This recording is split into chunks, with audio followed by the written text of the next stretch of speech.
Welcome to my channel. What you're about to hear won't be easy to forget. This isn't just a story. It's a nightmare that will stay with you long after the video ends. So hit the like button, subscribe, and drop a comment below telling us where you're watching from. That way, YouTube keeps bringing you more chilling stories like this one. Hi guys, welcome back. If you haven't seen the last video, then please check it out after this one. But I was sitting in my living room waiting for my mom to come pick me up, and I thought I heard some scurrying noises in the walls. It sounded like maybe an animal got into the house or something. So I sat back down and resumed watching TV. That was the first weird occurrence. The rain continued throughout the rest of the day and into the night, which made for a good excuse to not go out. I stayed in and watched more TV in the living room. I perked up when I felt like I heard something from the kitchen. Laughable. I took a pillow with me as, I guess, some sort of weapon and walked over to the kitchen doorway. There in the middle of the dark kitchen was a box of Cheerios on the floor spilling out hundreds of the tiny O's. I had no idea how that could have happened. Nevertheless, I dropped the pillow and began cleaning up the Cheerios off the floor.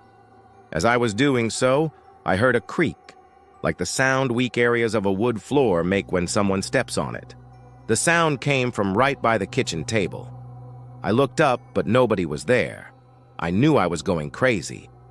Now, every little sound must have been making me paranoid. I cleaned up the Cheerios and went back to watching TV. The thunder outside was getting louder as the bulk of the storm seemed to be passing overhead. Yet I found it to be strangely relaxing. That was the last thing I remember. I woke up from what seemed to be an hour-long doze. The TV was still on, but that wasn't what woke me. I remember believing I woke up to a bang or a thud from downstairs. Regardless, I turned off the TV and marched upstairs to bed. The next day was normal, as was the day after that. It wasn't until the next gray, rainy day that strange things started happening again. I woke up in my bed that morning feeling like I had been drinking all night the night before. I felt sicker than I'd ever felt with any hangover before. I didn't do much. Walking around that day, the gloomy dark weather only made me more bedridden. I left the TV in my bedroom on all day just as background noise with a garbage pail by my side in case I had to puke at midday. At one point, I remember clearly hearing sounds coming from above me. Music. The attic. The attic door was actually in my bedroom, and most of the attic was built over that bedroom. It wasn't just once. Thought I heard. Was 3 or 4. I managed to get out of bed, despite the fact that every time I moved, I wanted to puke. I pulled the string to the attic door down, took one of my old baseball bats with me, and climbed up the stairs. I pulled the light switch down to light up the attic. There were a few old boxes that must have belonged to the previous owner scattered about, but I couldn't see any living things to produce those noises. I climbed back down quickly because I was kind of scared of that attic. There were no more noises until that night. I woke up to at first what I thought was thunder. Still feeling a bit sick, the familiar sound of a thud from up in the attic gave me chills. I pulled the string to the attic door back down, took my baseball bat once again and climbed up the stairs. I made myself angry and screamed in the most intimidating voice I could. But before I could turn the light on, I heard the sound of a child giggling in the pitch-black attic. Words cannot describe the feeling of weightlessness, the feeling of my insides dropping inside of my body. The fear that I felt, the word fear, is not enough to describe what I felt at that moment. I was out of that house so fast. I don't even remember running. I called my dad in the cold rain and asked him to pick me up. I explained everything the best I could.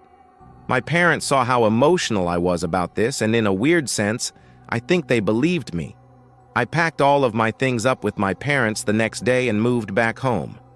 To this day, I'm convinced what I experienced in that house was completely paranormal. You ever watch those ghost videos and the person being interviewed says, "I've heard the scariest things, but I've never seen anything"? Well, I am that person now. When I was 13 years old, One of the many rowdy and mischievous things me and my friends would do was Saturday night ding-dong ditch sessions. 10 years ago, we all lived on the same block in a typical suburban neighborhood.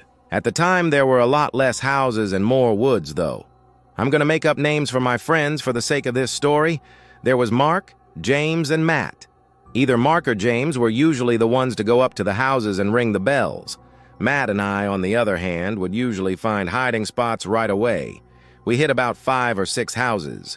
I remember all the men who answered the doors gave pretty much the same reactions. They'd step out onto the stoop, one or two would yell something, and then they'd walk back inside. For a couple of houses, we'd bring the bell again for a better reaction. One guy yelled he was calling the cops the second time. So when he shut his door, we all booked it down the street and went to the next block over. As I mentioned, 10 years ago, in our neighborhood, there were patches of wood sitting where houses stood today. On the next block over, there were a few patches of wood surrounding some of the houses, and the houses on this block seemed to be more unkempt. The first house on the block was across the street from the patch of woods, which made for a perfect hiding spot. The house was kind of run down, looking tall grass, a ratty old car with a cover on it in the driveway, and overall just a small house. Mark went up to ring the bell. He barely had time to make it across the street before the door opened. It was another man to answer the door. This guy really big, about 6 foot and stocky build unlike the others. He was furious immediately. He walked around his whole front yard checking the bushes, yelling threats. We all laughed as we always did. Eventually, he finally went back inside. Mark waited a few minutes, checked the windows, and then ran back up the stoop to ring the bell again. I didn't envy him with this house. I would not be bold enough to ring that man's bell again. Mark knew he probably didn't have as much time, so he ran to the side of the house and out of sight. The door opened much quicker this time, and this time the man came out with a rifle in his hand. We all looked at each other simultaneously, going, "Grrr." Under arrest, the man checked all the places he checks before, and then a few extra places this time, like behind his car, behind a couple trees. And then he walked to the center of his lawn and just stood there as if he were thinking. He looked around, and then his head stopped as he was facing us in the woods.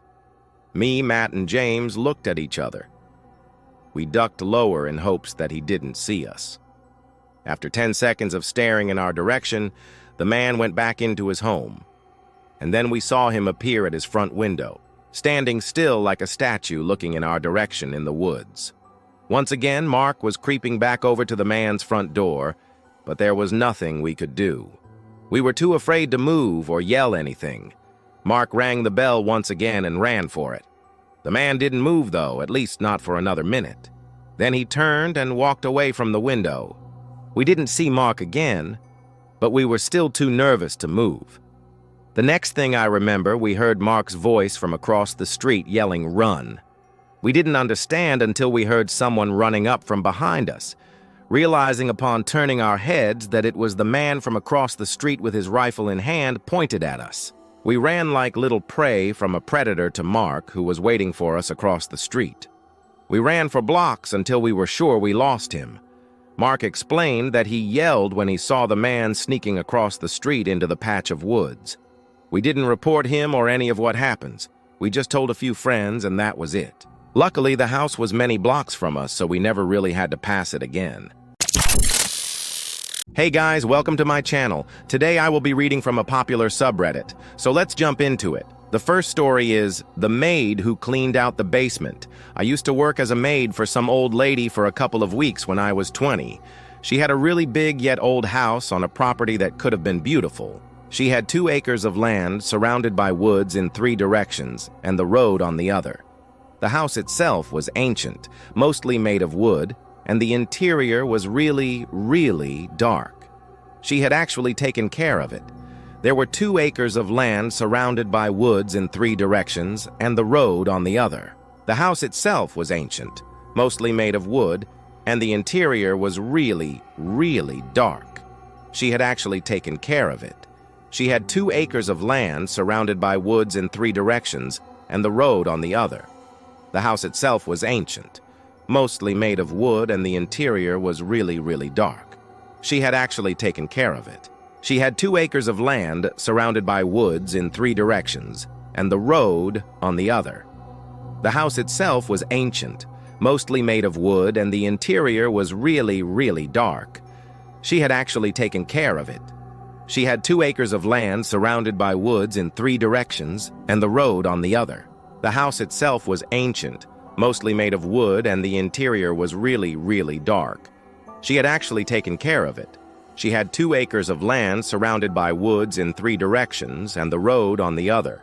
The house itself was ancient, mostly made of wood, and the interior was really, really dark. She had actually taken care of it. She had 2 acres of land surrounded by woods in 3 directions, and the road on the other.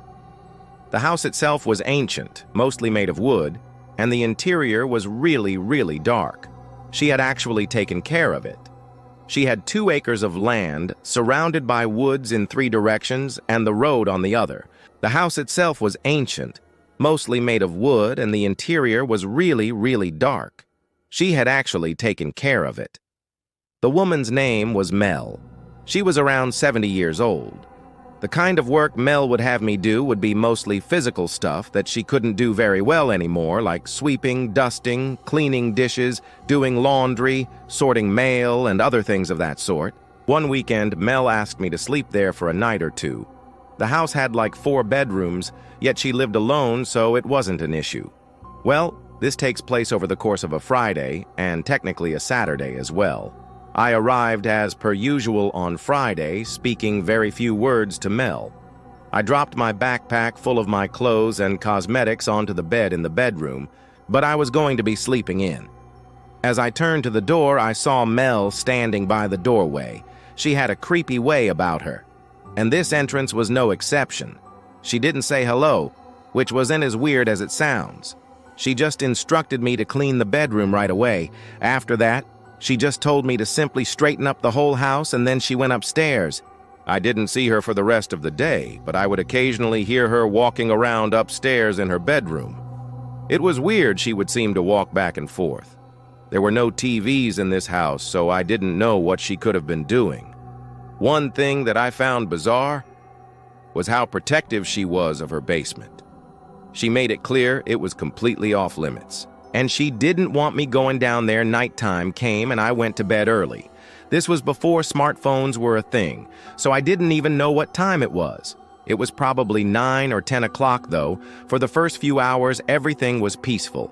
However, I still had trouble falling asleep, given that it was the most uncomfortable bed I'd ever been, and it felt like hours later that I started hearing footsteps outside my room on the creaky floors. It sounded like Mel was passing my room, really slowly. Maybe she was just going to the bathroom. A few minutes later, I heard her footsteps again, but then she stopped outside my door. This time I sat up and listened. I could hear the creaking from behind the door of Mel standing there, and it was starting to creep me out. She finally walked away. I heard her go down the stairs, and then a door open and close downstairs. I had a feeling it was the basement door. It was a while later that I heard the door open and closed again, and then heavy, slow footsteps coming up the creaky stairs. The footsteps once again came to my door, then stopped. I laid back down and pulled the sheets over me and pretended to be asleep. I heard Mel take a few steps into the room, then stop. So you guys will have to wait until part 2, because it's getting a little bit spicy. So please stay tuned for part 2, where we find out what happens next. Bye.